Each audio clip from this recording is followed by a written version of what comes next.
So for the vlog and share stories,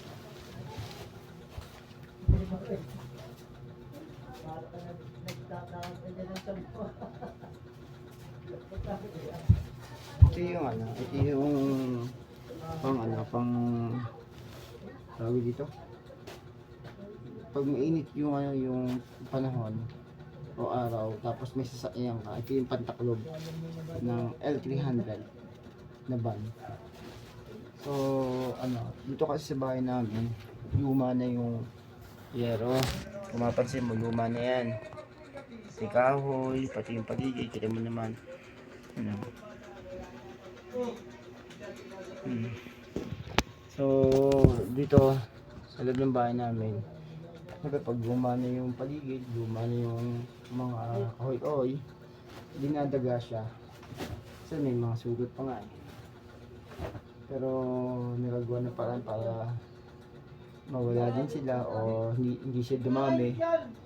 Yun, yung ano, bumili ako ng yung ano yung pantrap sa daga. Ano siya, yung malagkit. So nakailang dagad ng ano, ang nahuli. Tapos syempre, yun nga, plano nga dito yung pinaka ano niya, pinaka kahoy niya. No, kasi mo yan, no. Saan nakita?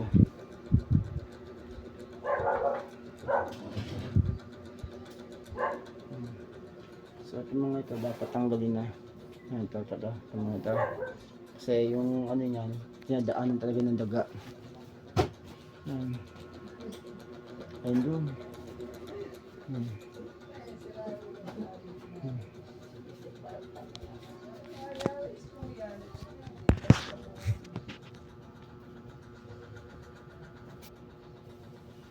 Kaya ano, yung kabila naman to yero.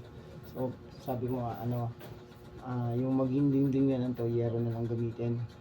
Kasi mga kahoy na plywood, tabla, tanggalin na siya para kasi bulok talaga eh. Kahit nga yung kwarto ko, ano, sa dami kong paninda tulad ng mga laruan, yung mga nabibili ko ng mga tools, mga piyesa ng bike, mga damit na hukay-hukay, yung mga damit ko.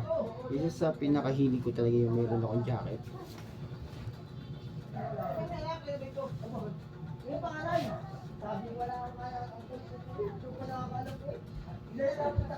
So pinakamadami akong gamit ay jacket. So yun lang naman for the vlog and share stories. Yung masama at puting comment, wala naman pinagkaiba yun. Paborin sa my channel, and that's all.